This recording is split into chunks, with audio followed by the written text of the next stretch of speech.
Notre Père qui es aux cieux, nous sommes de nouveau assemblés en ce lieu pour t'adorer, pour t'apporter à la fois peine et joie, notre gratitude et nos besoins. Nous venons humblement, tels que nous sommes, dans le nom de Jésus. Alléluia. Nous invitons ton Saint-Esprit à exercer son ministère envers nous, en nous motivant, en nous encourageant, en nous enseignant et en nous touchant, en nous inspirant pour ta gloire.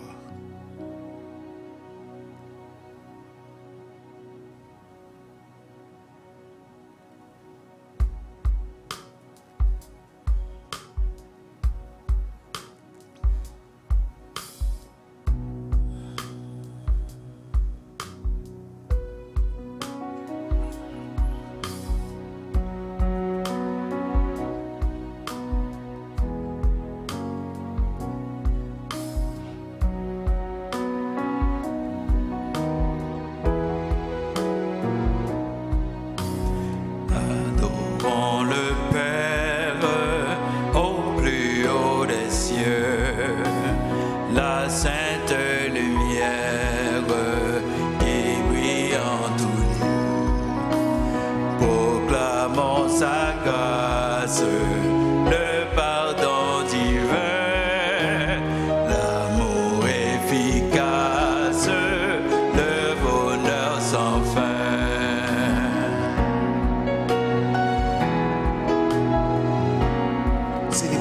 Célébrons la gloire du puissant Sauveur. Chantons la victoire du grand Rédempteur. Il va sur la terre pour nous secourir. Plus tendre qu'un frère, il voulut mourir.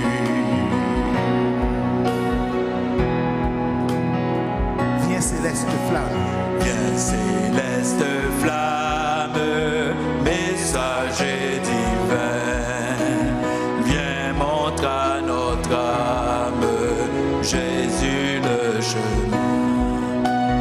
Descends à cette heure dans nos cœurs joyeux, qu'il soit ta demeure, Esprit glorieux.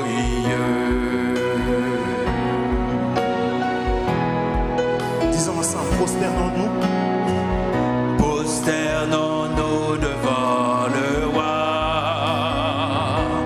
fléchissons le genou devant le Père. Prosternons-nous devant le roi,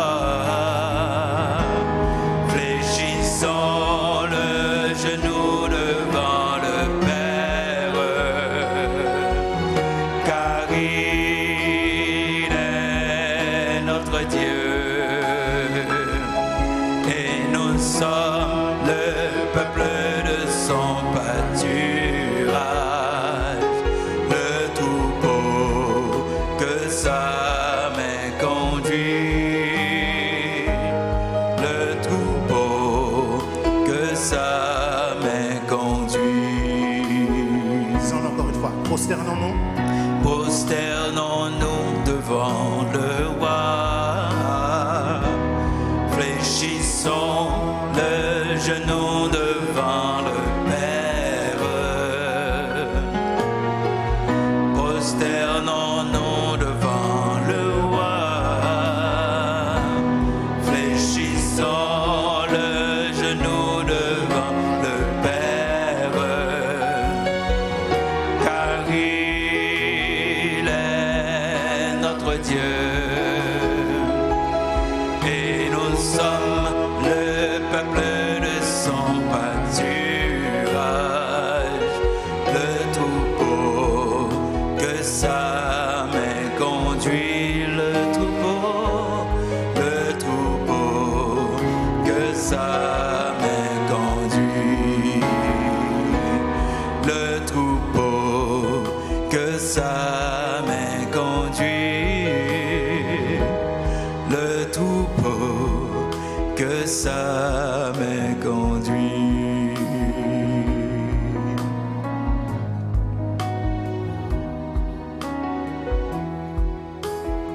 Nous voulons nous prosterner devant l'agneau.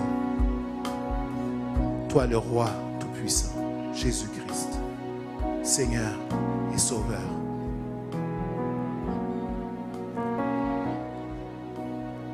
Nous nous humilions devant toi, Seigneur.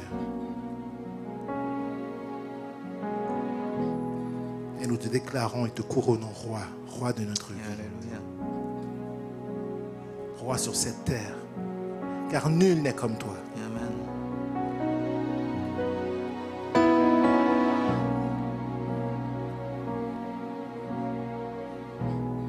Lorsque nous pensons à Mahomet, lorsque nous pensons à Bouddha, lorsque nous pensons à tous ces dieux,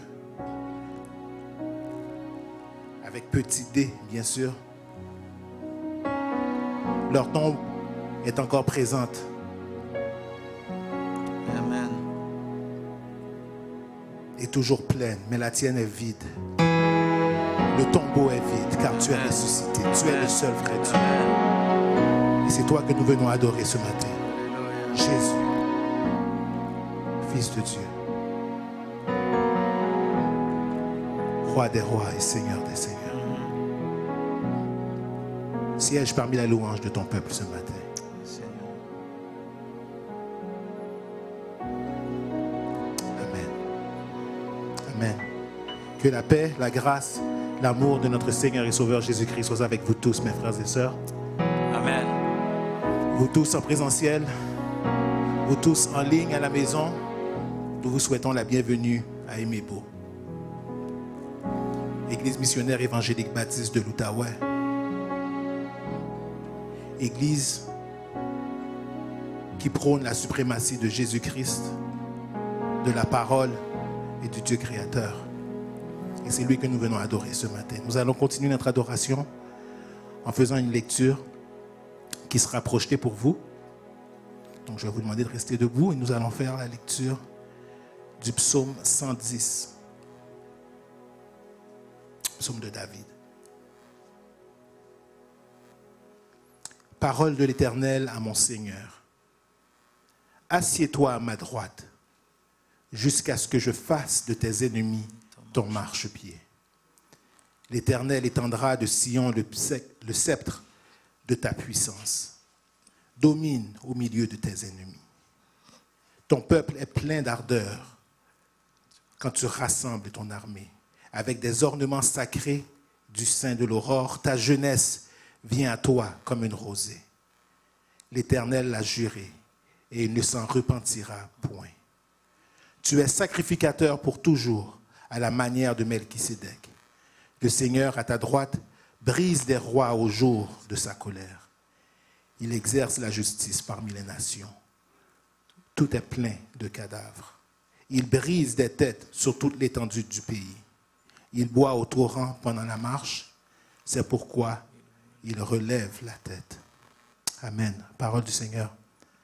Je vais vous demander de vous asseoir et nous allons continuer notre adoration avec une parole qui nous présente qui est Jésus. Qui est Jésus en moins de 5 minutes, purée.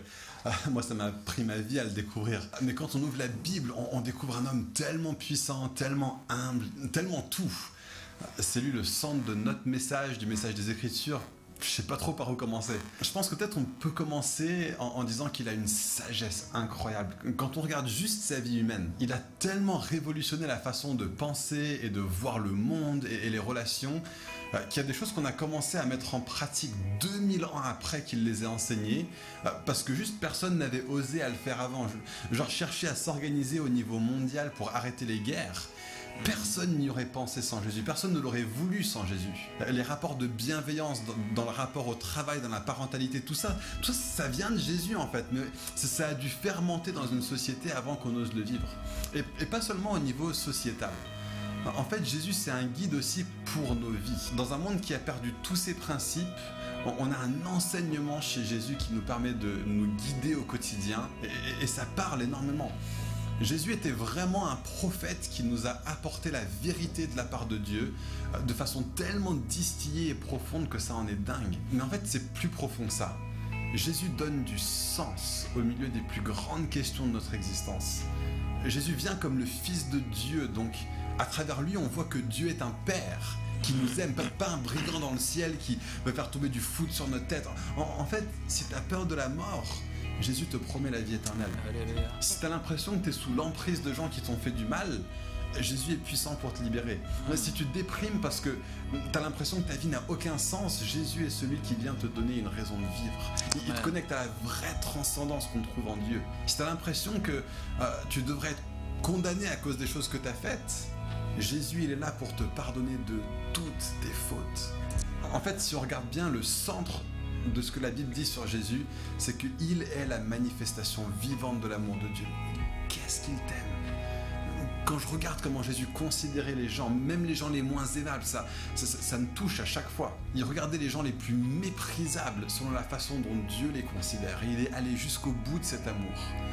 Il a tellement aimé le monde et il savait que c'était les choses que nous on a fait de travers qui nous éloignent de Dieu et qui ont fracturé notre relation avec Dieu et qui nous ont condamnés à la mort éternelle.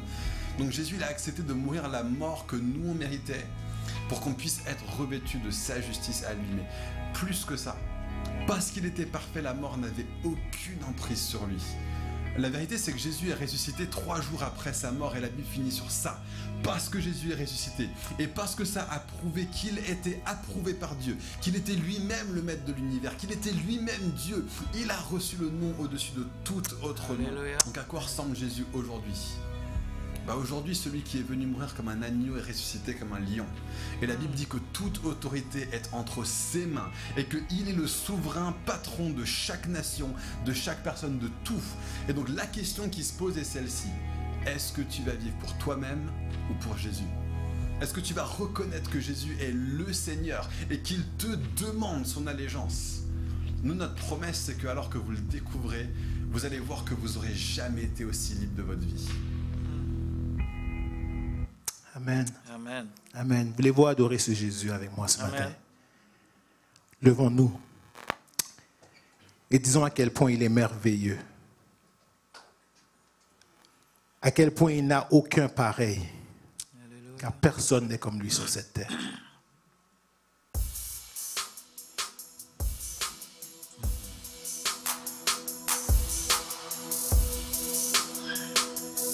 Jour après jour, nous restons émerveillés en sa présence.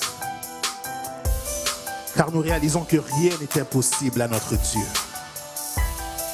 Il n'y a personne comme toi, Jésus, sur la terre. Et tu mérites notre adoration ce matin. Alléluia. Tu mérites toute la gloire. Toi, le roi ressuscité et couronné, émerveillé. Émerveillé en ta présence. Chantons ensemble. Rien n'est.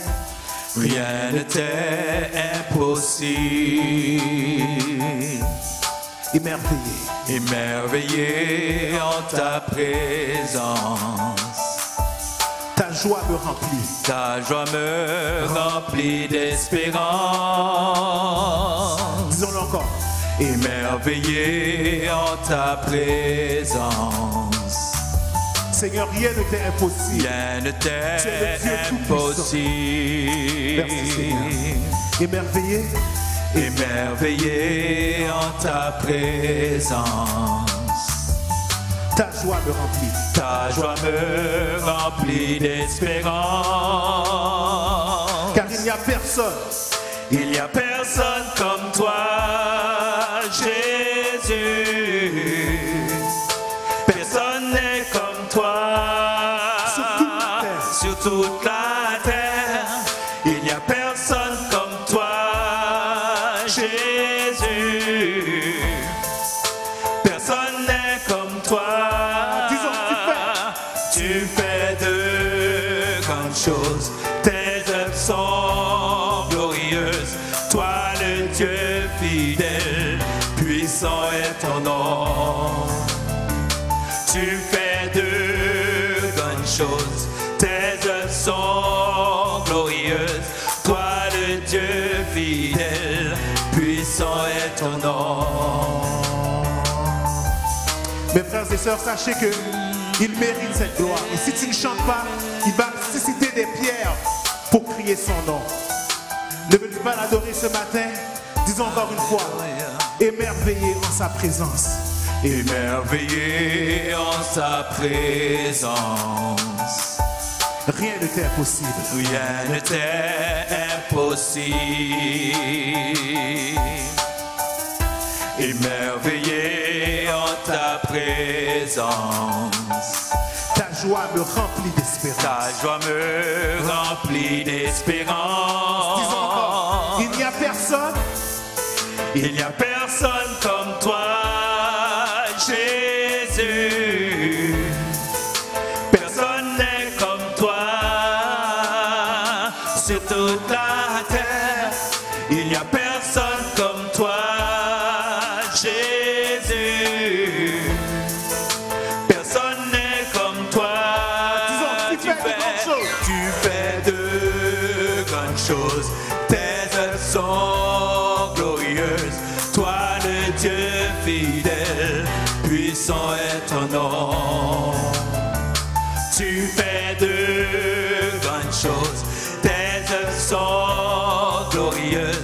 Toi le Dieu fidèle, puissant est ton nom. Disons ensemble, Alléluia. Il le mérite.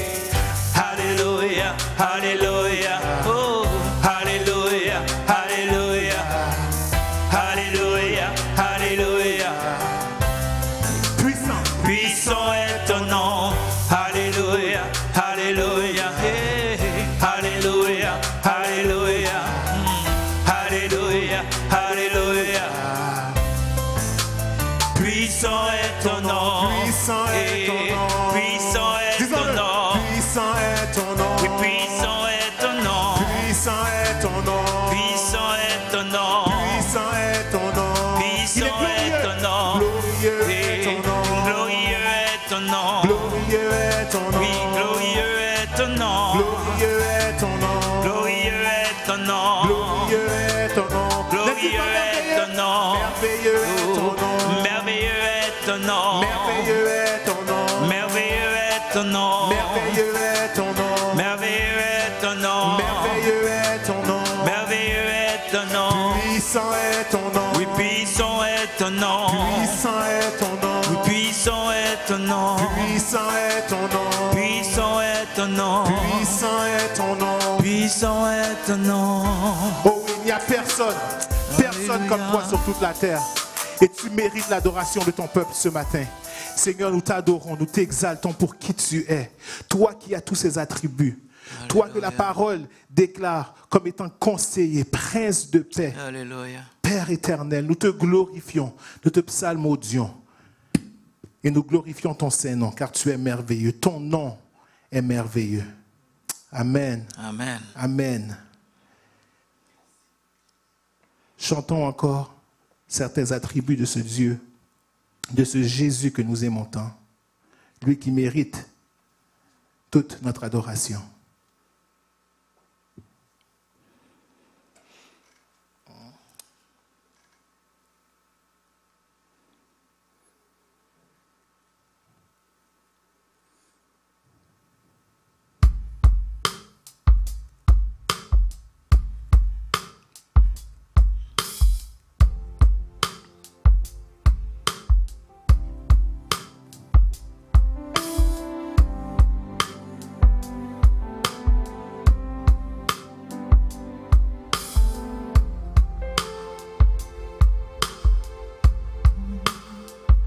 Couronné.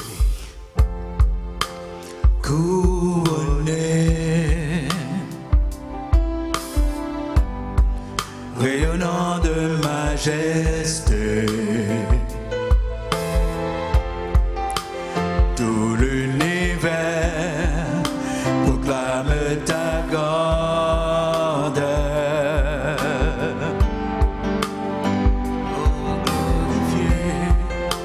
Glorifié par les anges prosternés. Tu es assis à la droite du Père. Sans Jésus, Jésus, merveilleux nom, qui est semblable à toi, ô Dieu. Jésus, précieux nom, est digne d'hommage. Disons ensemble, captivé. Captivé par l'éclat de ta beauté, Nos voix s'élèvent. nos voix s'élèvent pour te rendre gloire. Seigneur, la gloire. Jésus, merveilleux nom. Jésus, merveilleux nom, qui est semblable à toi, ô Dieu. Jésus, précieux nom, est digne d'hommage. Jésus, merveilleux. Jésus, merveilleux nom, qui est semblable à toi, ô Dieu. Jésus, précieux nom, est digne d'hommage. Disons ensemble, consolateur. Consolateur, divin rocher, libérateur, prince de la paix, Dieu créateur, Fils bien-aimé, roi serviteur, Seigneur couronné, commencement, ultime fin, soleil levant, étoile du matin, Dieu tout-puissant, Dieu trois fois saint, sauveur vivant, maître souverain.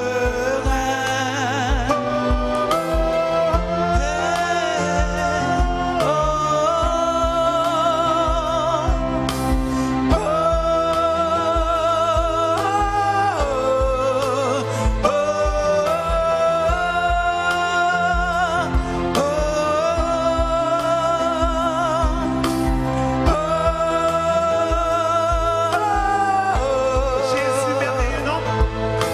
Jésus, merveilleux nom, qui est semblable à toi, ô Dieu. Jésus, précieux nom, est digne d'hommage. Disons ensemble, consolateur. Consolateur, divin rocher, libérateur, prince de la paix,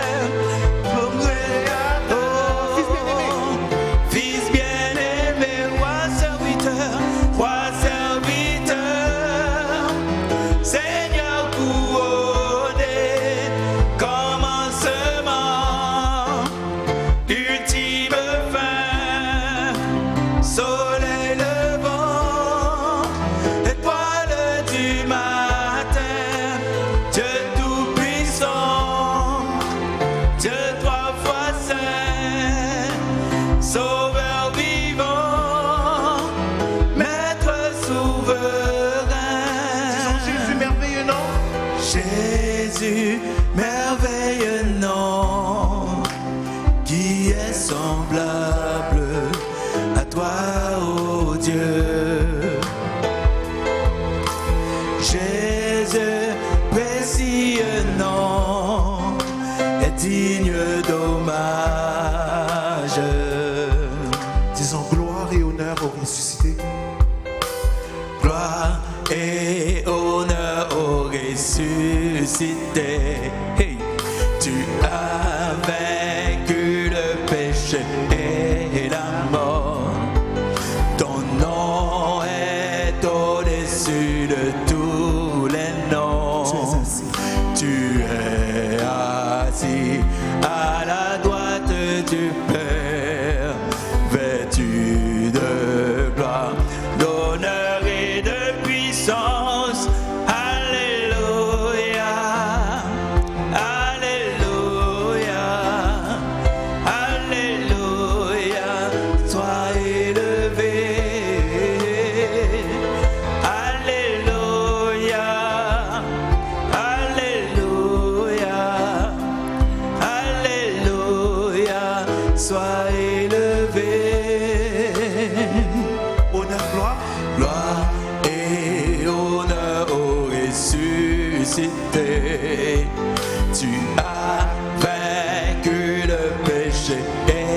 la mort.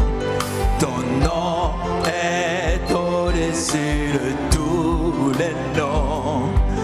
Tu es assis à la droite du Père, vêtu de gloire, d'honneur et de puissance.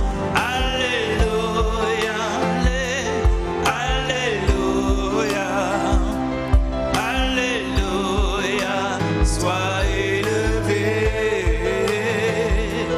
Alléluia, Alléluia, Alléluia, sois élevé.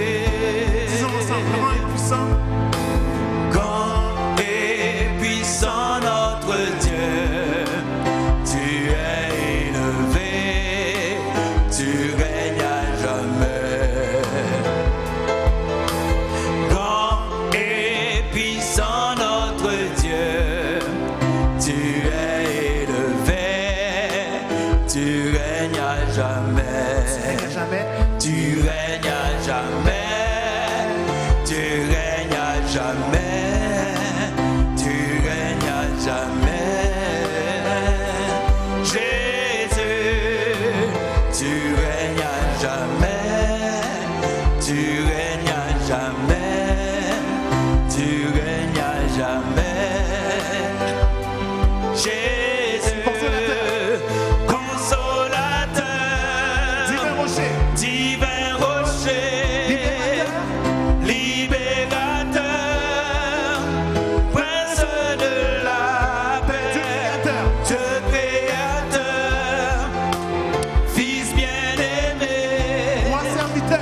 roi serviteur, Seigneur couronné, commencement, ultime fin, soleil levant, étoile du matin, Dieu tout-puissant, Dieu trois fois saint, Seigneur, Seigneur vivant, Maître souverain. Dernière fois, Jésus.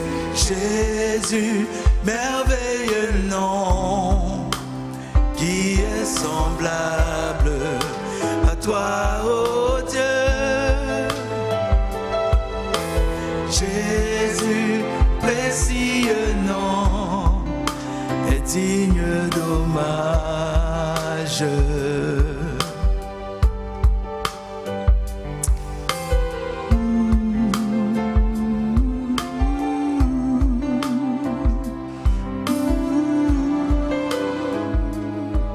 Oui Seigneur, tu mérites toute la gloire, toute la louange, toute la magnificence. Tu es grand, maître et souverain, sauveur du monde. Éternel, tu es ressuscité, assis à la droite maintenant. Tu nous prépares une place, Seigneur, Dieu Tout-Puissant. Et nous voulons t'élever, t'adorer, te psalmodier pour le Dieu merveilleux que tu es. Oui Seigneur, tu es grand, Seigneur, Dieu Tout-Puissant, Tout-Puissant. Tu n'as pas d'égal, éternel, Dieu Tout-Puissant. Personne ne peut se comparer à toi. Personne ne peut être comme mon Dieu, comme notre Dieu. Et nous voulons le louer, l'adorer, l'exalter ce matin. Que ton nom soit loué, que ton nom soit exalté, que ton nom soit magnifié dès avant tous les temps, dès à présent et au siècle des siècles. Amen. Et acclamons ce Sauveur bien-aimé. Alléluia. Alléluia. Alléluia. Gloire à Dieu.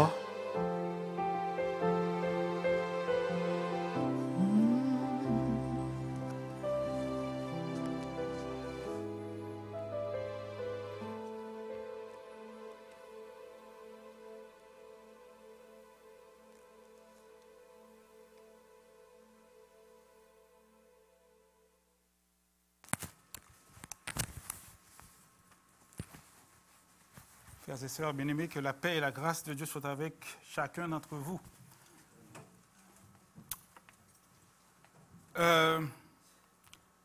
Cette semaine a été particulièrement lourde pour notre Église. Vous savez, dimanche, pour ceux qui suivaient ou qui étaient avec nous, on a fini notre culte en pleurs, par l'entremise de notre pasteur qui apprenait la nouvelle que notre sœur Gerdy était dans ses dernières heures. Lundi, on apprenait que là, elle était bel et bien partie retrouver son sauveur. Mardi, je parle à pasteur Francky, et puis c'est là qu'il m'apprend qu'il a des douleurs à la poitrine qui le dérangent. Ça, il trouve que ce n'est pas normal. Les docteurs pensent que ce n'est pas normal. Et puis là, il sollicitait les secours de la prière. Mercredi, j'apprends d'autres nouvelles que je vous partagerai une autre fois. Jeudi, on reçoit les estimés pour l'escalier. Vous savez qu'on avait ce projet-là. Les prix ont doublé, plus que doublé. Et en même temps, on doit faire aussi le toit, qui est loin de ce que nous avions pensé. Vendredi, on ouvre la télé, on entend que la pandémie fait de plus en plus rage. Et pratiquement, selon les mots du Premier ministre Legault, l'équivalent du nombre de cas qu'on a, c'est comme si on a un cas par rue dans Gatineau. Hier, samedi, dans l'après-midi, ma sœur Nancy m'appelle pour m'apprendre que le pasteur Sébastien Malade, qui a servi parmi nous dans cette église, est décédé et laisse derrière lui sa femme et 2 enfants. Alors, que faire lorsque tout semble être bouleversé autour de nous? Il est dit dans le psaume 11, « C'est en l'Éternel que nous cherchons refuge. » Alors, ça va être un peu long parce que vous avez vu, c'est une longue liste. Alors, mettez-vous à l'aise, prenez la position qui vous convient. D'abord, je vais porter les prières de l'Église, mais pour vous aussi, je ne sais pas comment a été votre semaine. Alors, je vais vous laisser le temps d'apporter, parce qu'on a une invitation de notre Seigneur qui nous dit « Venez à moi, vous tous qui êtes fatigués et chargés, et je vous donnerai du repos. » Okay? J'ai été fatigué cette semaine, je suis fatigué, je ne sais pas pour vous, mais si vous l'êtes, vous avez une invitation, et je vous invite à le faire dans la prière. Sachez que le Dieu que nous servons n'est pas, et on l'a vu tantôt, n'est pas ce Dieu qui est en haut, assis sur son trône, mais il est en Jésus-Christ, notre papa, notre bon berger. Et il nous invite à exercer les privilèges que nous avons dans cette relation-là, qui sont la protection, la direction et la provision. Dans sa sainte volonté, bien sûr, dans le temps qu'il a fixé. Alors, je vous invite, mes frères, priez-le pour vos besoins personnels, après quoi j'intercéderai pour l'Église.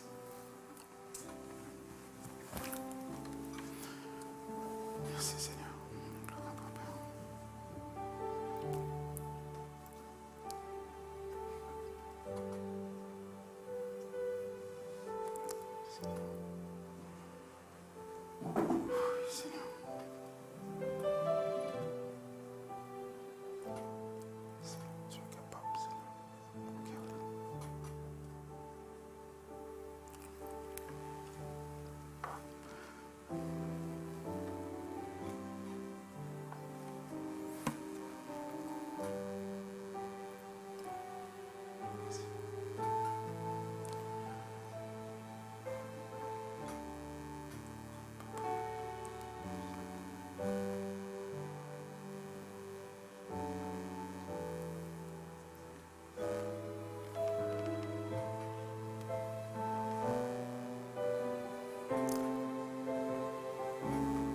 Je veux d'abord prier pour les enfants, pour nos enfants, après quoi je porterai les prières des autres besoins de l'Église. Papa, je viens avec les parents te recommander les enfants que tu nous as confiés. Nous ne sommes pas nés parents, nous le devenons, nous l'avions appris. Et puisque nous sommes en apprentissage constant, nous faisons des erreurs. Père, nous prions que tu fasses de nous des parents selon ton cœur. c'est-à-dire, Père, qui conduisent leur maison dans la crainte et l'obéissance de ton nom, qui regardent à toi, Père, pour la direction, pour l'amour et la sagesse, pour pouvoir encadrer ces enfants avec soin dans leur croissance spirituelle, émotionnelle, physique et bien sûr spirituelle, intellectuelle plutôt. Nous reconnaissons, Papa, que nous avons des limites dans ce que nous pouvons faire. Nous ne pouvons pas être partout avec eux, mais toi, tu peux être partout avec eux, Seigneur, même dans le lieu secret. Nous ne pouvons pas toujours comprendre, Père, voire même savoir ce qu'ils vivent, ou encore les influences du monde qui les tenaillent. Mais toi, tu sais tout, Papa. Et nous nous remettons à toi pour intervenir, Seigneur, avec précision et au temps opportun. Bénis-les, ô Père, et accorde-leur la grâce de vivre dans l'obéissance et de recevoir l'instruction, les conseils que tu auras mis sur nos lèvres pour eux et de résister au monde et ses convoitises. Sois glorifié, Père, dans leur vie. Au nom de Jésus, nous avons prié, Papa. Amen. Et maintenant, pour les autres besoins de l'Église, Père, c'est en toi que nous cherchons refuge. Et avant même que nous nous mettons en motion pour chercher ce qui est déjà une grâce, ce refuge s'était déjà rendu disponible pour nous de génération en génération. Avant que les montagnes fussent nées et que tu eusses créé la terre et le monde, d'éternité en éternité, tu es Dieu. Et par Jésus-Christ, tu es notre bon Papa. Tu es le grand je suis. Tu vis dans le maintenant, le présent éternel. Pendant que nous avons un hier, un aujourd'hui et un demain qui est souvent incertain, Père, c'est pour cela que nous comprenons que tes voies ne sont pas nos voies, tes pensées ne sont pas nos pensées. Merci pour la grâce de ta révélation, ce que tu as fait généreusement pour nous dans ta parole, que tu rends de plus en plus disponible et accessible, Père, sur toutes sortes de plateformes. Merci, Père, de ce que tu nous as créé à ton image et tu t'es révélé clairement en Jésus-Christ, dans sa nature humaine, pour nous montrer l'exemple. Tu t'es révélé dans notre conscience, tu t'es révélé, Père, dans les merveilles de la nature qui nous entoure. Et en regardant la complexité du corps humain, nous confessons que tu es grand. En goûtant quotidiennement à ta providence, juste par le souffle de vie, Père, nous confessons, nous proclamons que tu es bon. Et devant le problème récurrent de notre incrédulité, notre instinct d'autosuffisance, nous te louons pour ta miséricorde insondable. Nul n'est comme toi, Éternel. Père, je sais que tu reçois en Jésus-Christ ces louanges qui sortent de nos lèvres ce matin. Mais nous devons confesser que le restant de la semaine, notre cœur n'était pas toujours à l'adoration. Nous reconnaissons que ces mêmes lèvres avec lesquelles nous t'élevons et te bénissons, nous les avons utilisées également pour médire de nos frères, nous blesser les uns les autres. Nous nous en sommes servis pour nous appliquer à de vains discours et avons failli de faire tout ce que nous pouvions pour partager ton nom et la bonne nouvelle que Jésus-Christ sauve encore, qu'il libère les captifs, qu'il est lumière et donne l'espoir à ce monde qui se dégrade et dépérit. Nous avons fait le mal que nous ne voulions pas et avons été incapables de faire le bien que nous voulions, Père. Nous te remercions de ce que nous pouvons toujours trouver refuge au pied de la croix pour les reconnaître et continuer la course sur cette terre. Nous sommes aussi dans la reconnaissance, Papa, de ce que notre sœur Gerdie trouve refuge dans tes bras en ce moment et continue sa course dans les cieux avec toi. Ton peuple te bénit, ô Dieu, pour son témoignage de persévérance, son témoignage de foi au milieu de la douleur, par moments, au milieu de l'isolement. Nous te bénissons pour sa vie de service à ton Église et surtout pour l'héritage de Jésus-Christ qu'elle a laissé à sa fille Amanda. De sorte que nous pouvons te la recommander aujourd'hui pour qu'elle aussi, elle trouve refuge et consolation en son propre Seigneur. Ce Sauveur qui sait si facilement compatir à nos souffrances et peut nous montrer comment dealer avec nos émotions. Lui qui est passé par toutes ces émotions dans son séjour parmi nous. Nous savons aujourd'hui qu'il comprend parfaitement et que nous pouvons communiquer avec lui, interagir avec lui en tout temps et en toutes circonstances. Aplanis les voies sous ses pieds, Seigneur, alors qu'elle est en plein dans les préparatifs pour l'enterrement. Pourvois à tous ses besoins. Accorde-lui la paix dans le cœur et celui de ton Église, Papa. Seigneur, nous prions, Père, pour le Dieu d'amour que tu es.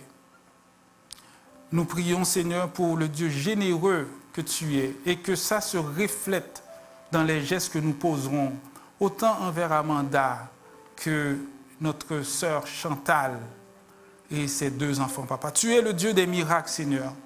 Les fondements sont renversés pour elle, Seigneur, qui avait son mari pour s'appuyer, pour s'occuper des finances, pour faire tant et tant de choses. Du jour au lendemain, tout change, tout bascule, Seigneur. Et nous voulons les réclamer afin que tu les caches sous tes ailes, Seigneur.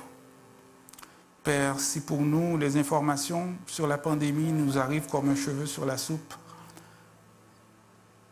au point où cela contrarie bien des plans, au point où cela enlève l'espoir de certains, toi qui vis éternellement, Père, rien de tout cela ne te surprend, Papa. Oh non. Et de ton trône, Père, tu continues à faire grâce à qui tu veux, quand tu veux, où tu veux. Tu restes bon éternellement. Tantôt, tu donnes l'intelligence à des médecins pour trouver des vaccins. Tantôt, tu offres à d'autres des systèmes naturels de protection pour survivre sans vaccin.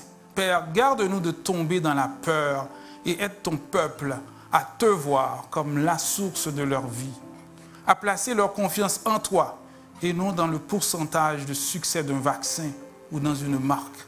Père, si 1000 peuvent tomber à un côté et 10 000 à l'autre, et sans être atteints, Papa, nous pouvons te faire confiance, Seigneur. Peu importe le degré d'efficacité d'un vaccin ou sans vaccin. Aide-nous à réaliser quel genre de Dieu puissant tu es, Papa. Nous sommes constamment rappelés, Père, d'un autre virus qui a toujours fait rage à tes yeux depuis la chute. Ce virus qui est le péché. À cela, Père, tu as offert le vaccin par excellence, Jésus-Christ, et tu nous as commandé d'en faire la promotion. Des missionnaires, Père, sont engagés à travers le monde à le faire. Et ils ont besoin que tu demeures, Père, leur force, leur boussole, leur appui, leur refuge. Je prie, Père, pour leur santé physique, Seigneur. Ce véhicule, leur corps, dont ils se servent, Père, pour porter ton nom. Et dans la même veine, Papa, nous te recommandons Pasteur Francky, qui souffre de ce malaise que tu dois bien connaître, toi, le Créateur, et pour lequel tu as déjà un mot. Nous savons que c'est tout ce que cela prendra, un mot, car c'est par ta parole que tu as tout créé, tu as donné la vie, tu as arrêté des tempêtes, tu as guéri des malades. Nous réclamons un mot favorable afin qu'il poursuive sa mission à Pointe-aux-Trembles. Et dans l'attente, Père, donne-lui la paix. Donne la paix à son épouse, à ses enfants et à ton Église, Papa. Et parce que tu es le Dieu de paix qui est omniprésent, tu peux aussi apporter ta paix, Seigneur, aux frères et sœurs en Haïti, au Cameroun, au Nicaragua, à la République démocratique du Congo et autres pays comme le Madagascar, qui sont sous le joug de l'injustice sociale, la corruption, l'insécurité. Père, fais grâce et suscite de ces leaders politiques qui sauront te craindre et appliquer leur cœur à ta sagesse dans l'intérêt du plus grand nombre, Papa. Que tu en fasses autant pour nos leaders ici au Canada, avec les différents premiers ministres, Père, dans la direction qu'ils donnent selon leur juridiction respective. Nous prions pour eux et nous voulons te laisser le soin de les influencer, Papa. comme l'eau dans le creux de ta main. Nous voulons continuer, nous, à nous concentrer sur notre mission et la raison de notre salut, Papa. Aide-nous à croire comme Jésus, à vivre comme Jésus, à t'aimer et aimer les autres comme Jésus et servir d'une manière digne de son sacrifice. Nous te bénissons, Seigneur, avec notre sœur Serette. Il n'y a pas eu que des mauvaises nouvelles, Père. Notre sœur Serette et notre frère Benito qui ont eu la joie de voir leur fille s'unir dans les liens du mariage. Que la lumière de la vie de Jésus brille sur leur mariage et que les fruits en soient visibles, Papa. Ô Père, soutiens ton serviteur, notre pasteur, qui aura à nous transmettre ta parole et que ton esprit, ou la manifestation du sceau de ton esprit, se révèle pour non seulement recevoir, mais surtout pour marcher dans la foi et l'obéissance, Papa. Et finalement, Père, bénis nos dîmes et offrandes, Papa, que nous t'apportons. Nous te remercions de ce que tu as toujours été fidèle. Et nous croyons que tu l'es éternellement. Nous avançons, Père, dans une totale dépendance de toi, pour gérer ce que tu auras mis devant nous, dans l'expectative que tu feras encore, que tu nous feras encore voir ta gloire. Que ton nom soit béni, que ton nom soit loué, Père, exalté, et que tu sois glorifié dans nos vies individuelles, comme dans la vie d'Aimé-Beau. Au nom et par les mérites infinis de Jésus, nous t'avons prié, Papa. Amen. Bonjour l'Église missionnaire évangélique baptiste de l'Outaouais. Voici vos annonces pour la semaine du 11 avril 2021. Pour cette semaine, cet après-midi, nous avons école du dimanche pour les enfants de 7 ans à 12 ans à partir de 16 heures. Mardi, nous avons temps de prière à 11 heures. Tous les mercredis, il y a études bibliques pour les adultes et en même temps études bibliques pour les jeunes filles à 19 heures. Tous les vendredis, il y a jeunesse. Pour les 13 ans à 17 ans, c'est à 19 heures et pour les 18 ans et plus, c'est à 20 heures.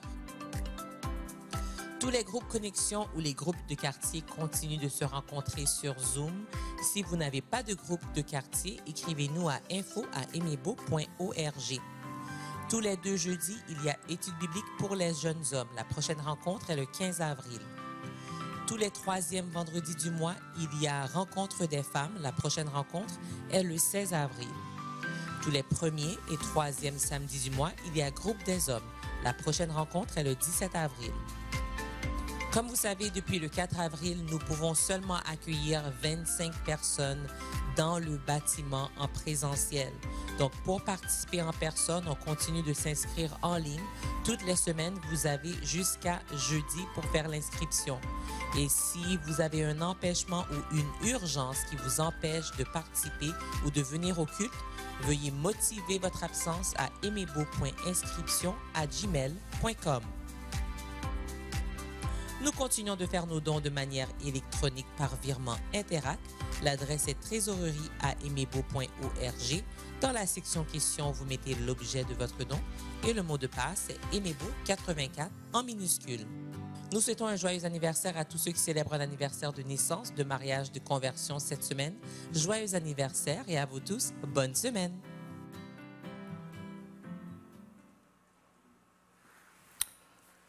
Que la paix et la grâce du Seigneur soient avec vous. La paix de Dieu soit avec vous, à vous aussi à la maison, en ligne. C'est une grâce, non seulement de pouvoir adorer le Seigneur en présentiel avec vous, de pouvoir lui apporter nos louanges, notre adoration, mais aussi le privilège d'enseigner sa parole. Nous avons eu un très bon temps de louange. Que le Seigneur bénisse l'équipe de louange et son directeur qui nous a conduits en louange ce matin. Et ce temps de prière que nous avons eu. Au nom de l'Église Aimé-Beau, j'aimerais adresser nos condoléances, non seulement à Amanda pour la perte de sa mère, mais aussi à Chantal et aux enfants pour ce départ hâtif de pasteur Sébastien Valade. Et en même temps, profiter de l'occasion pour adresser nos félicitations à notre sœur et frères, famille Émérand pour la célébration du mariage de leur fille hier. C'est ça la vie de l'Église, hein? En même temps qu'on célèbre les mariages, mais on célèbre aussi les départs. Hier, c'était un peu le cas. Au matin, on était dans un mariage. En après-midi, on a été servir le Seigneur quelque part. Puis en soirée, on a appris le décès. Et on sait que le Seigneur est en contrôle, peu importe la situation. Que son nom soit glorifié. Et ce matin, j'aimerais vous amener dans ce message à repenser un peu la vie dans la connaissance de Jésus-Christ. Vous savez, généralement, la semaine que l'on appelle la semaine sainte, qu'on a célébrée, qu'on a terminée dimanche dernier, semaine sainte qui commence en général depuis le dimanche des Rameaux, ce qui coïncide avec l'entrée triomphale de Jésus à Jérusalem, et qui se termine à la résurrection de Jésus-Christ le dimanche matin de Pâques. Cette semaine-là, c'est une semaine de grande bénédiction spirituelle. Pourquoi c'est une semaine de grande bénédiction spirituelle? Parce qu'on sent chez les membres de l'Église, locale, une volonté, une meilleure disposition à lire la parole, une meilleure disposition à aller en prière, en méditation de la parole, une plus grande sensibilité à la personne de Jésus-Christ et à son œuvre. On sent que les gens prennent le temps de prier, de mettre du temps à part pour lire la parole, de mettre du temps à part pour revivre l'histoire de Jésus-Christ. Cependant, on note aussi que dès le lundi suivant, peut-être à cause que c'est une journée de congé aussi le lundi suivant, on ressent un besoin de décompresser. C'est comme si la semaine sainte qu'on avait à prier, à lire la parole, c'est comme si c'était anormal, c'est comme si c'était quelque chose d'irréel, c'est comme si c'était quelque chose d'étrange ou de spécial. Et tout de suite après, le lundi qu'on appelle lundi de Pâques, on sent un besoin de décompresser. C'est comme si on veut revenir à la vie normale. Et puis, tranquillement, on perd ces bonnes habitudes qu'on avait appliquées pendant la semaine sainte. Pourtant, ce qui marque la vie de la semaine sainte, c'est-à-dire cette bonne disposition à vouloir lire la parole, à vouloir étudier la parole, à vouloir prier le Seigneur, à vouloir connaître en Jésus encore plus, cette bonne disposition, c'est le type de vie auquel nous sommes appelés. Ce n'est pas un type de vie que nous devrions vivre seulement quand c'est la semaine de Pâques, ou seulement quand c'est Noël, ou seulement quand c'est une grande occasion. En fait, en tant que chrétien, c'est comme ça qu'on devrait vivre chaque jour, chaque semaine. Mettre du temps à part pour la lecture de la parole, la méditation, vouloir nous approcher encore plus du Seigneur. En fait, ce qui ne serait pas normal, c'est qu'on ne le fasse pas. Ce qui ne serait pas normal, c'est qu'on réserve du temps dans la prière seulement dans les grandes occasions.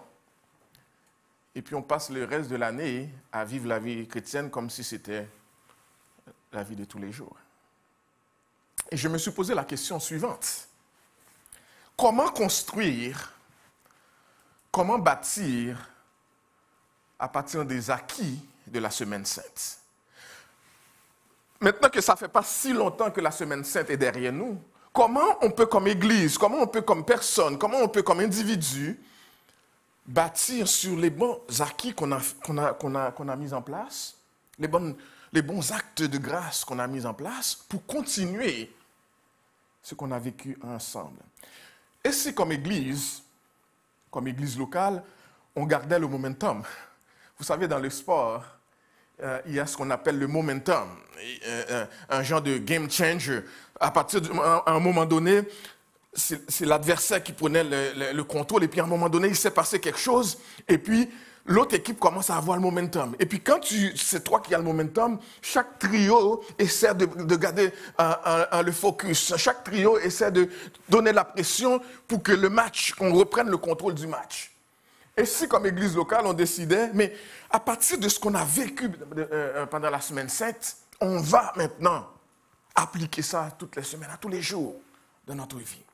Et si, comme église locale ou comme individu, comme personne, on s'appliquait à vivre l'évangile et à chercher la face du Seigneur et à chercher la croix chaque jour, à contempler la croix chaque jour de notre vie. Et si on décidait de regarder à Jésus, de revivre son histoire, semaine après semaine, pas juste dans les grandes occasions. En fait, la question la plus importante, chers amis, est la suivante. Et si individuellement, ou en couple, ou en famille, on se donnait pour objectif de progresser dans notre connaissance de Jésus afin de mieux le servir, mieux le représenter dans notre entourage, dans le monde autour de nous. Et le texte qu'on va regarder ce matin, ou le texte principal qu'on va lire, nous pousse justement à cela. Regardez avec moi dans Jean chapitre 14, on va lire les versets 8 et 9 seulement. Jean 14, versets 8 et 9. Je lis ce texte d'abord pour vous et ensuite on va prendre le temps de l'examiner en quelques mots, mais aussi en le regardant dans son contexte. Jean chapitre 14, versets 8 et 9. Philippe dit à Jésus, « Seigneur, montre-nous le Père et cela nous suffit. » Jésus lui dit, « Il y a si longtemps que je suis avec vous et tu ne m'as pas connu, Philippe. Celui qui m'a vu a vu le Père. Comment dis-tu, montre-nous le Père? Comment dis-tu, montre-nous le Père? Seigneur, peut-être que plusieurs d'entre nous se posent la même question. Parce que malgré le temps passé à tes pieds, nous ne te connaissons pas vraiment. Et nous nous posons toutes sortes de questions, à la manière de Philippe. Qui es-tu, Jésus? Qui es-tu, Jésus? Et ce matin, un peu comme tu l'as fait pour Philippe, que tu viennes au Seigneur répondre à nos questions, nos questionnements. Surtout dans les moments les plus troublants, les plus difficiles de notre vie où nous avons tendance à tout remettre en question. Viens fortifier notre foi en toi pour te connaître comme il faut et faire provision pour nous ce matin. Alors que nous proclamons cette parole, alors que nous l'écoutons, pour qu'elle serve à nous transformer à la gloire de ton Saint-Nom. Par Jésus-Christ notre Seigneur. Amen. Dans ces courts textes, nous pouvons apprendre déjà quelque chose de très important. Il est possible d'être longtemps avec Jésus sans vraiment le connaître. C'est un peu ça que le texte nous dit. Il est possible d'être avec Jésus pendant longtemps, d'être dans son entourage, de l'accompagner, d'être avec lui pendant longtemps sans vraiment le connaître. Et être avec Jésus, peu importe le nombre de temps, être avec Jésus sans jamais le connaître, c'est perdre son temps. C'est manquer l'essentiel. Ça ne sert à rien d'être avec lui si ce n'est pas pour le connaître. Être avec lui sans vraiment le connaître, c'est manquer l'essentiel. Alors je te pose la question, alors que tu m'écoutes en ligne, alors que tu m'écoutes ici, connais-tu Jésus? Connais-tu Jésus? Et je ne pose pas la question dans le sens, est-ce que tu l'as déjà accueilli comme sauveur et Seigneur de ta vie? Je ne pose pas la question seulement dans ce sens-là, bien que ça soit une question extrêmement importante. Est-ce que tu l'as déjà reçu comme sauveur et Seigneur? Est-ce que tu l'as déjà accueilli dans ta vie? Mais je pose la question, est-ce que tu le connais vraiment, toi qui es déjà chrétien ou chrétienne? Est-ce que tu les connais déjà, toi qui l'appelles Seigneur et Maître? Comment tu réagis lorsque les épreuves de la vie frappent? Comment tu réagis devant les défis, devant les difficultés de la vie? Quand les choses ne tournent pas rondes pour toi? Quand tu attends une réponse, et ça fait longtemps que tu attends cette réponse-là, ça fait longtemps que tu pries pour ce sujet-là, et tu n'as toujours pas de réponse. Comment tu réagis? Est-ce que tu commences à douter? Et tu commences à te poser la question, est-ce qu'il m'écoute vraiment, ce Dieu? Est-ce qu'il existe vraiment? Le texte qu'on a lu a pour contexte plutôt difficile difficile pour les gens qui l'écoutaient à ce moment-là, parce que les disciples étaient troublés. Troublés en particulier parce que Jésus venait de leur annoncer son départ. Jésus venait de leur dire que voici qu'est-ce qui va m'arriver, je vais quitter ce monde, je vais partir.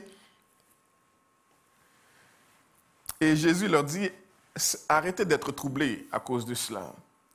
Jésus les rassure en les promettant qu'il va préparer une place pour eux. Et que là où il sera, eux aussi, à un moment donné, vont être là.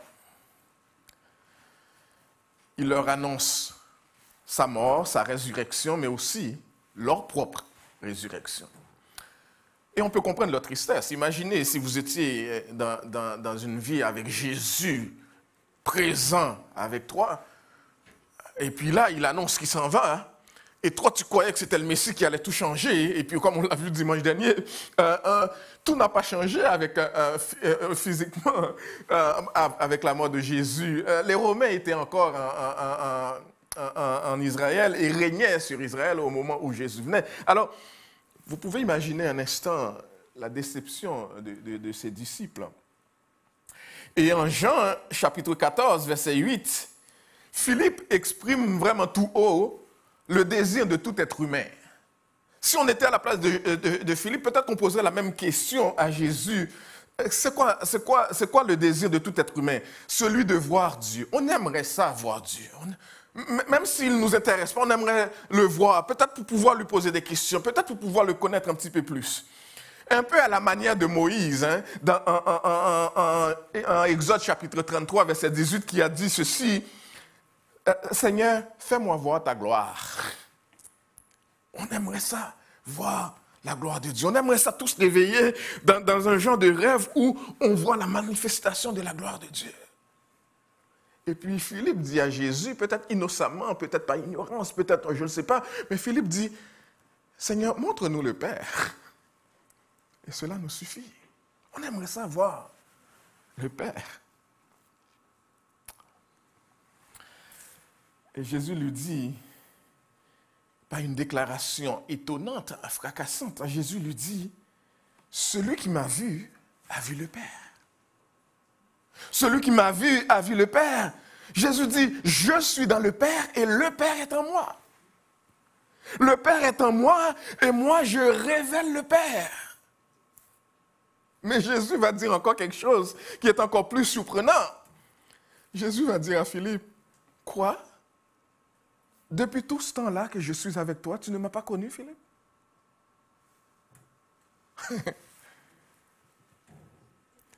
Ça fait si longtemps que je suis avec toi, Philippe. Tu ne m'as pas connu. Philippe n'avait pas compris que ce n'est pas Jésus seul que le Père se fait connaître. Philippe n'avait pas compris cela. Et est-ce qu'on le comprend aujourd'hui? Que ce n'est pas Jésus seul que le Père se fait connaître. Que le Père et Jésus et le Saint-Esprit ne font qu'un. que les paroles que Jésus prononce, que les paroles qui sortent de la bouche de Jésus sont les paroles mêmes du Père.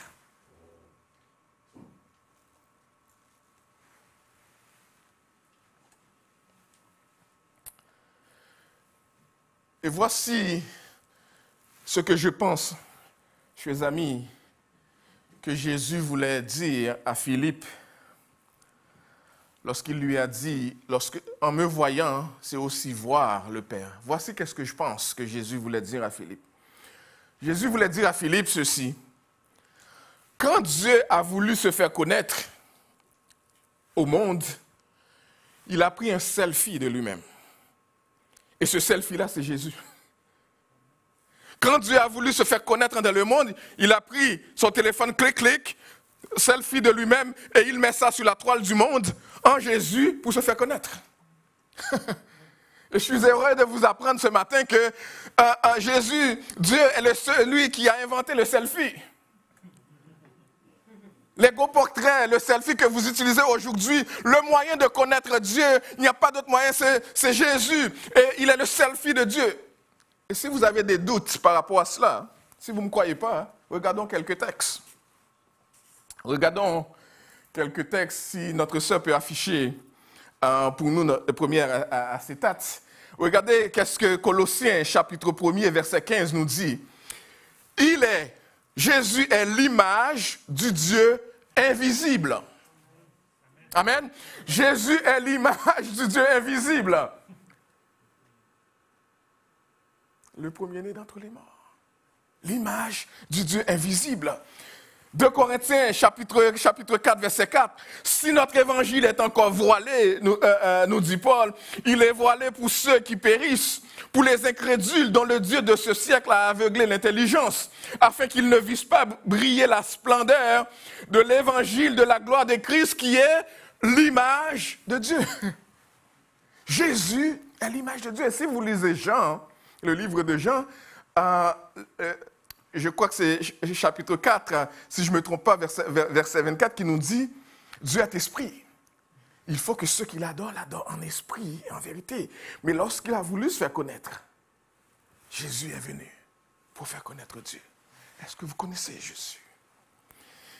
Et Hébreux, chapitre 1er, verset 3, va nous donner encore une description. Non seulement il est l'image de Dieu, le Fils est le reflet. Le texte nous dit, Jésus est le reflet de la gloire, l'empreinte de la personne de Dieu. Vous savez c'est quoi une empreinte? Lorsque vous posez soit votre pouce ou un doigt, et puis ça donne l'empreinte, c'est seulement mon empreinte, personne ne peut l'imiter. Vous savez ça? Et le texte va nous dire, Jésus est l'empreinte même de Dieu. Autrement dit, c'est exactement ce qu'il a dit, celui qui me voit le Père. Je suis l'image. Lorsque je marche et je vois mon ombre, ce n'est pas l'ombre de quelqu'un d'autre. Jésus, c'est l'image de Dieu. C'est Jésus qui fait connaître Dieu, le Père. Extraordinaire. Il est important, chers amis, que nous sachions que nous servons un Dieu qui à la fois nous dépasse, on ne peut pas le comprendre, il nous transcende, ce Dieu-là, il nous dépasse, mais aussi un Dieu qui se met à notre niveau. Il est cela en même temps. Pendant qu'il nous dépasse, on ne peut pas le limiter à notre monde, à notre petit être. Mais en même temps, il vient à notre niveau. Il s'identifie à nous. Il se rend accessible. Il comprend nos misères, nos peines. Il s'identifie à nous. Ce n'est pas un Dieu distant. Ce n'est pas un Dieu fabriqué par les hommes. Et les hommes ont fini de les fabriquer, ensuite ils viennent s'agenouiller devant lui. C'est un Dieu qui entend, un Dieu vers qui on peut avancer, prier, et il nous entend, il nous exauce. C'est ce Jésus-là que nous adorons. Et il nous aime tellement qu'il s'est dépouillé de la gloire qu'il avait auprès du Père et est venu ici dans ce monde nous sauver. C'est ce Dieu-là que nous adorons. Et est-ce que vous le connaissez? Que signifie le connaître? Et Jean, dans le texte que nous avons, ce court texte que nous avons lu, Jean nous explique que la foi que Jésus recherche ne dépend pas de miracles, ne dépend pas de vision. Vous savez, des fois, on a besoin de vision, de miracles, un peu pour que ça vienne booster notre vie. Mais cette foi-là que Jésus recherche ne dépend pas de ça. Pourquoi je vous dis ça? Philippe était avec Jésus. Philippe voyait Jésus transformer l'eau en vin. Philippe était là, il voyait Jésus prendre quelques petits pains, quelques petits poissons pour nourrir des foules. Des foules. Chose qu'on n'a jamais vue. Il n'y a aucun être humain qui a jamais vu des choses comme ça. Philippe voyait tout cela. Si les miracles pouvaient susciter la foi, Philippe pouvait avoir cette foi-là pour dire, c'est vraiment Dieu qui est avec nous. Voyez-vous, Philippe était là aussi pour suivre les enseignements de Jésus. La parole nous dit, lorsque la foule écoutait les paroles de Jésus, à un moment donné, la foule répondait pour dire, personne n'a jamais enseigné comme lui. C'est un homme spécial, ce qu'il nous enseigne. Les pharisiens ne parlent pas comme ça. Voyez-vous, Philippe écoutait les enseignements, il voyait les miracles. Mais ça, ces choses-là ne lui donnaient pas cette dimension pour connaître Jésus à ce niveau-là.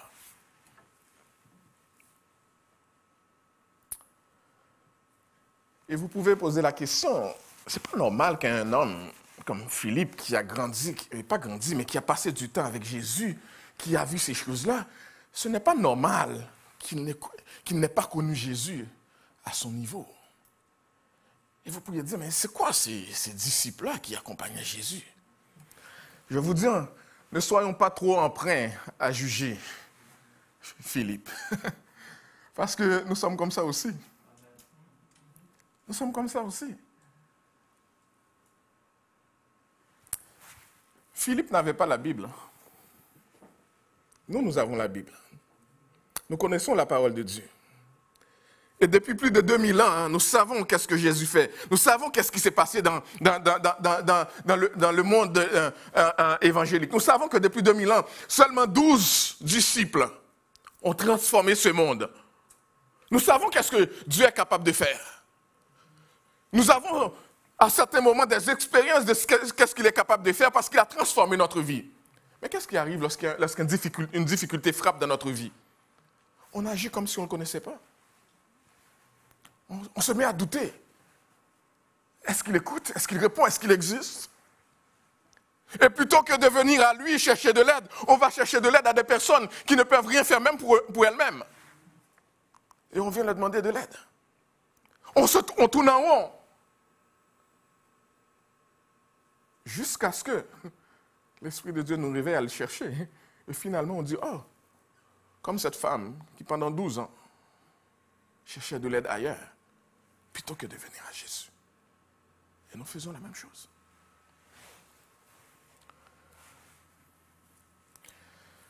Jean nous dit que Jésus recherche une foi qui croit que lui et le Père et l'Esprit ne font qu'un. Bien que 3 personnes différentes, mais en essence, ils sont un. Dans leur dessein, ils sont un. Père, Fils et Saint-Esprit. C'est ce qu'enseigne la Bible, c'est ce qu'enseigne la parole de Dieu. C'est important de comprendre que toute la Trinité est impliquée dans le plan de rédemption de Dieu, qui est le fondement même de la vie chrétienne. Si vous êtes chrétien, vous devez vraiment comprendre la base du christianisme, c'est un Dieu trinitaire qui, par grâce, vient sauver ce monde, vient sauver des gens qu'il avait prédestinés au salut. C'est l'Évangile. Jean nous rappelle que Jésus n'est pas seulement une bonne personne. Jésus n'est pas seulement une bonne personne avec un bon cœur. Jésus n'est pas seulement un grand homme qui a vécu, un grand philosophe, un grand humaniste, qui a vécu pendant un certain temps dans ce monde. Jésus est le Fils de Dieu. Jésus est Dieu le Fils. Jésus est le Messie. Jésus est le Rédempteur. Jésus est celui qui sauve. Et il sauve encore aujourd'hui.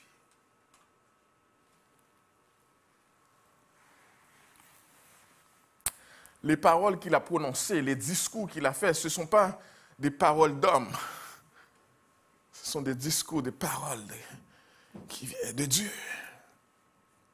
Et on doit les prendre au sérieux. Il y a deux choses principales à rechercher lorsqu'on parle de connaître Jésus. Il faut connaître sa personne, c'est-à-dire tout ce qui concerne sa nature de fils de Dieu, de fils de l'homme, il est les deux, 100% homme, 100% Dieu. Mystère. Mystère. Et en passant, ce n'est pas parce qu'on ne peut pas comprendre un mystère que c'est faux. Il y a plein de mystères. Comment notre système fonctionne aujourd'hui, c'est un mystère pour nous. Comment quelqu'un naît, c'est un mystère pour nous. D'où vient le sang dans notre corps, pourquoi ça fonctionne comme ça, c'est un mystère pour nous. Vous savez, on dit chaque fois qu'on mange, on prend un risque de s'étrangler. Ça ne nous empêche pas de manger tout le temps. Et on aime manger. On aime manger. Ça se peut même que pendant que je prêche, vous êtes en train de penser, qu'est-ce que vous allez manger après? J'espère que ce n'est pas le cas. Il y a des mystères. Comprendre sa personne et comprendre sa parole, son enseignement, ses préceptes, ses instructions, ses commandements. Et le résultat de cela, chers amis, le résultat de la connaissance du Seigneur Jésus-Christ, qu'est-ce que ça nous rapporte comme résultat? C'est une plus grande confiance en lui. Quand on connaît Jésus bien dans sa personne et dans sa parole, qu'est-ce que ça nous donne? Ça nous donne une plus grande confiance en lui. Une relation plus étroite avec lui. Un peu comme on le fait dans la vie de tous les jours. Lorsqu'on connaît quelqu'un bien, qu'est-ce qu'on fait? On peut mieux faire confiance à cette personne. On peut savoir déjà comment la personne va réagir. On peut savoir comment approcher cette personne-là. Avoir une meilleure relation. Et c'est la même chose avec Jésus.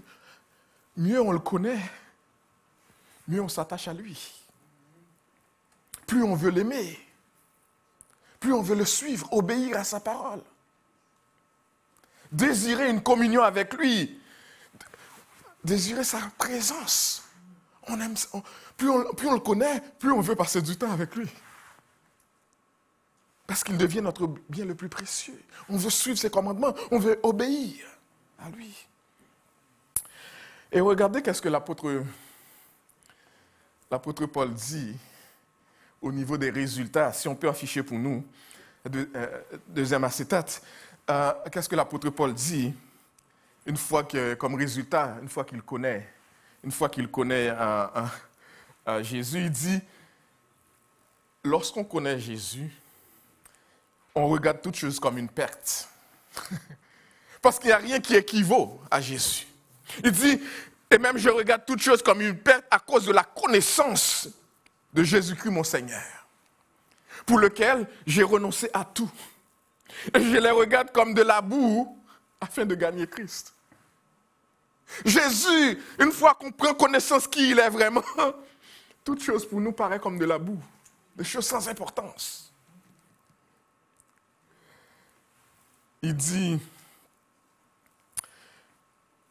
la justice qui vient de Dieu par la foi afin de connaître Christ et la puissance de sa résurrection et la communion de ses souffrances en devenant conforme à lui, à sa mort. Conforme à lui, à sa mort. Et Paul dit plus tard, en 2 Corinthiens chapitre 5, verset 16, Paul dit, ainsi, dès maintenant, nous ne connaissons personne selon la chair.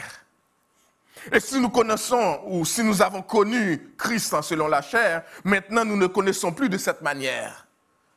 Pourquoi? Parce que si quelqu'un est en Christ, c'est-à-dire soumettre sa foi en lui et le reconnaître, l'accueillir comme sauveur et Seigneur, il dit, si quelqu'un est en Christ, c'est une nouvelle créature. Ce n'est plus la même personne.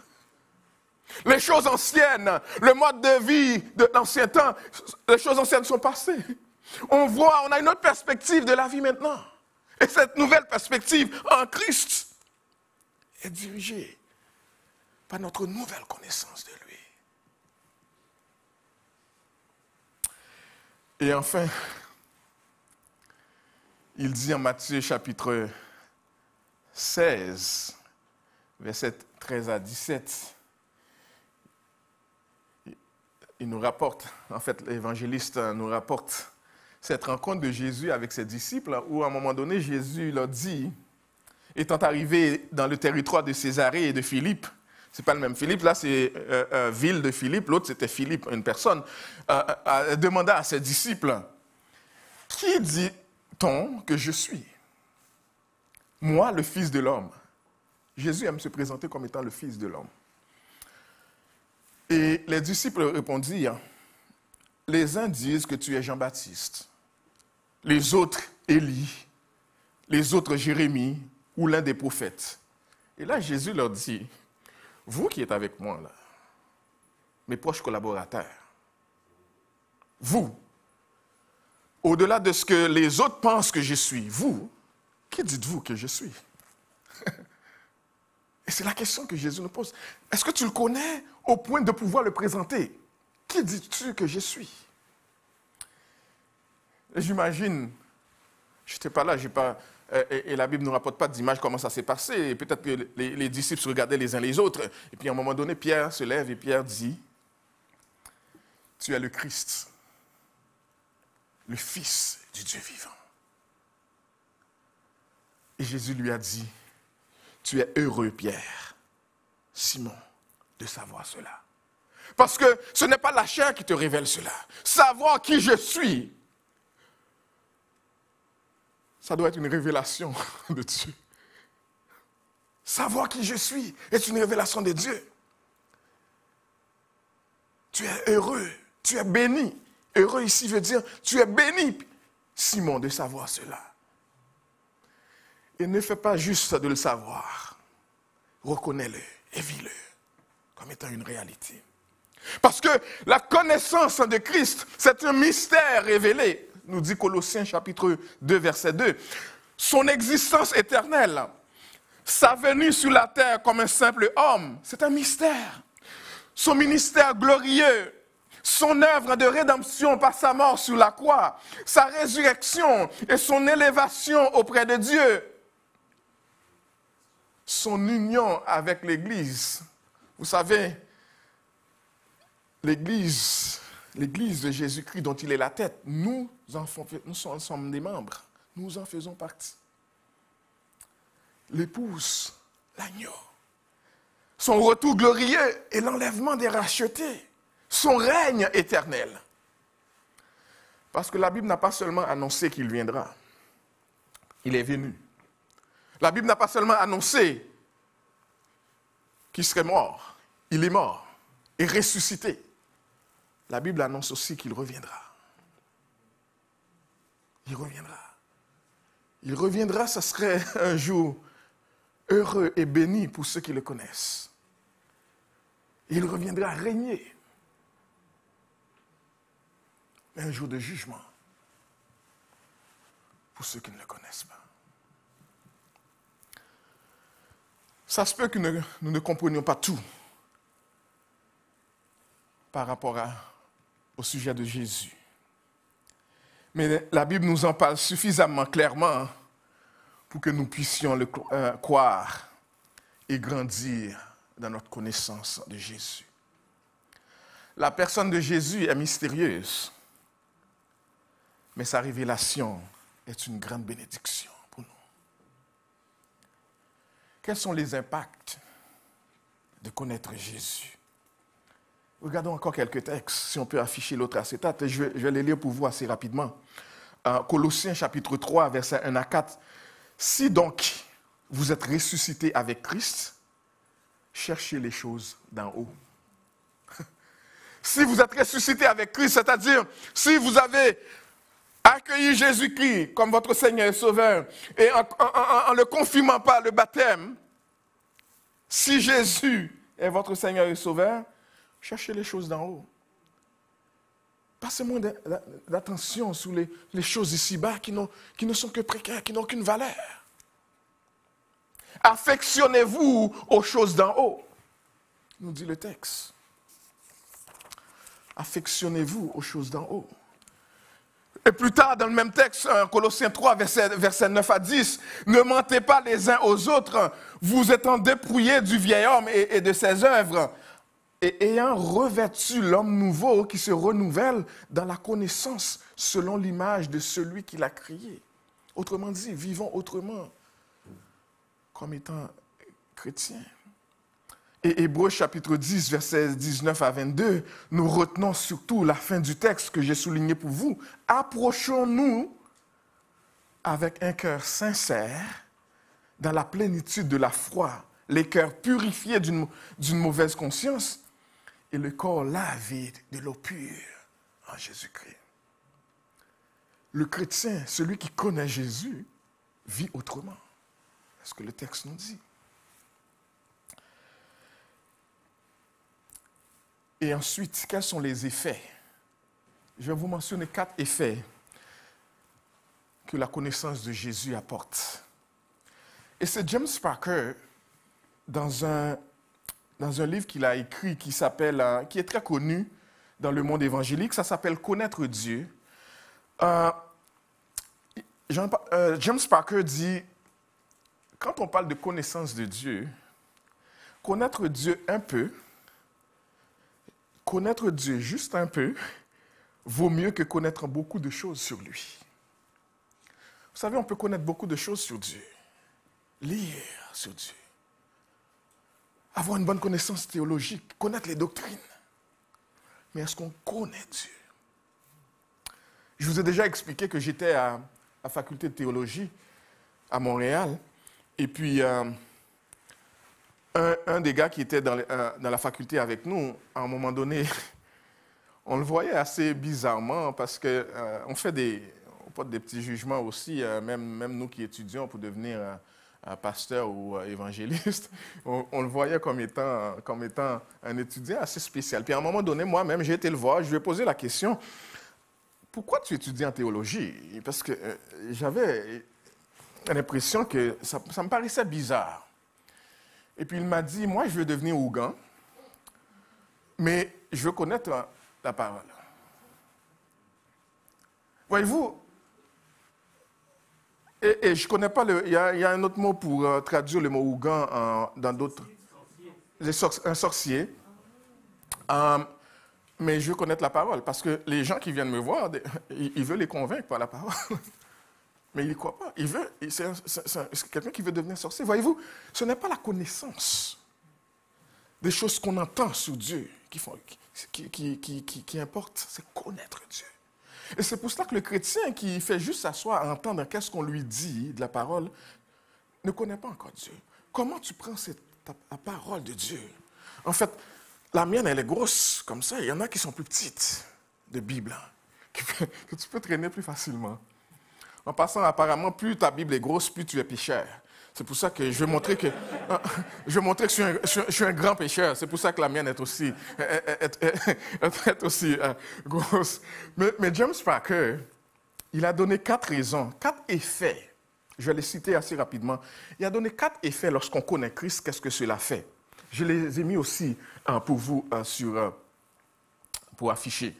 Il dit, ceux qui connaissent Dieu, ceux qui connaissent Christ, manifestent pour lui un grand zèle.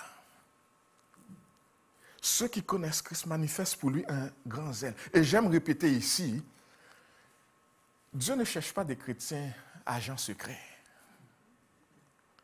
On est chrétien, mais on ne veut pas que les gens le sachent au travail.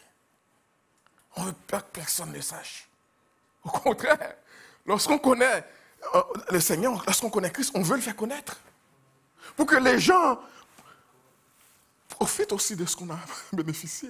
Parce qu'on veut que les autres le connaissent pour qu'ils soient sauvés aussi.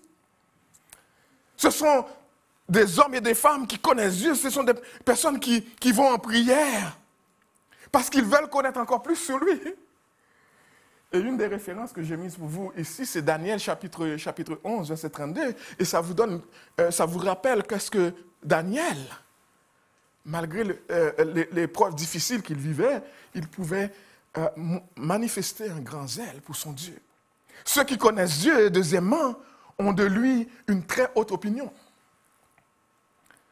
Daniel 4, verset 23, sa sagesse, sa puissance, sa fidélité et sa majesté, sa souveraineté.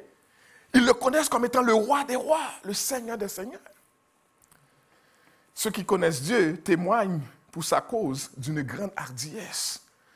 Et vous vous rappelez de ce que Paul a dit. À un moment donné, je pense que c'est Actes chapitre 20, verset 24, que j'ai mentionné ici. Il dit, je ne fais aucun cas de ma vie comme si elle m'était précieuse. Paul dit, ce n'est pas parce qu'il était fou. Il dit, connaissant Jésus, sachant qu'est-ce que je gagne à avoir Jésus, je ne fais de ma vie ici-bas d'aucun cas. Si on me dit de ne pas prêcher l'évangile parce qu'on va me tuer, je vais encore prêcher l'évangile encore plus. Parce que ça m'importe peu qu'on me tue. On me tue parce que je porte haut l'évangile de Jésus-Christ, qu'on me tue. Et enfin, quatrièmement, il dit, ceux qui connaissent Dieu trouvent en lui leur pleine satisfaction. Lorsqu'on connaît Christ, toute notre satisfaction, on ne cherche pas ailleurs la joie, le plaisir. On ne cherche pas une meilleure satisfaction que ça. Qu'est-ce qu'on peut avoir de plus que Jésus? En passant, la satisfaction en Jésus, c'est la seule satisfaction qui n'a pas de risque. Vous savez, il y a des plaisirs, on a fini on boit de l'alcool, on boit du vin, et puis on s'amuse. Mais tout de suite après, on ne peut pas prendre le volant. On peut se saouler, ou on peut faire des accidents. Mais en Jésus, on peut s'amuser et puis rester tranquille. Il n'y a pas de crainte. N'est-ce pas extraordinaire? Laissez-moi aller en application rapidement pour terminer. Comment as-tu vécu la dernière semaine par rapport à la semaine sainte? La semaine sainte, tu mettais du temps à part pour lire la parole. Tu étais tout le temps dans les cultes. Tu méditais la parole. La semaine passée, après Pâques, comment tu as vécu cette semaine? Est-ce que tu as senti un relâchement? Un manque d'intérêt? Un désir de décompresser un peu? Comme si tu veux retourner à la vie normale? Si c'était le cas, j'aimerais te dire, reprends-toi. Les bonnes habitudes que tu avais mises en place pendant cette semaine sainte, reprends-les. Prends du temps dans la parole. Prends du temps dans la méditation. Prends du temps dans la prière. Prends du temps à méditer la parole de l'Évangile, la parole de Dieu. Ne soyons pas comme les gens qui ne connaissent pas le Seigneur, qui viennent à l'église et qui donnent l'importance seulement à la semaine sainte, seulement à Noël. Quand c'est des grandes occasions, ils viennent à l'église. Ne soyons pas des chrétiens comme ça. On veut vraiment donner toute la place à Jésus seulement dans les grandes occasions. Soyons toujours émerveillés par Jésus, parce qu'on le connaît plus et on veut le faire connaître. Il y a quelqu'un qui a dit, la plupart des gens autour de nous mènent une existence éphémère. Donnons-leur quelque chose de substantiel au lieu du superficiel. Les gens vivent dans le superficiel. Ils veulent avoir de l'argent, une belle voiture, qui, dès qu'on sort du concessionnaire, perd sa valeur. En hiver, ces belles voitures sont aussi sales que la mienne. Non, mais c'est vrai. Moi, on ne voit pas les rouilles pendant l'hiver, mais la voiture, c'est aussi sale. Mais on donne de l'importance à cela. Les belles maisons, et ça ne prend pas grand-chose pour que l'eau s'y coule de cela. Et puis cette maison qu'on pensait si belle, on voit le toit qui coule, et puis on dit, mais qu'est-ce que c'est que ça? Et c'est à cela qu'on donne de l'importance. Et on peut offrir quelque chose qui est plus substantiel au monde. Qu'est-ce qu'on peut leur dire? Montre-leur un grand Dieu. Un Dieu qui est capable de donner un sens à leur vie. Proposons-leur quelque chose de plus durable. La vie éternelle qui ne passe pas.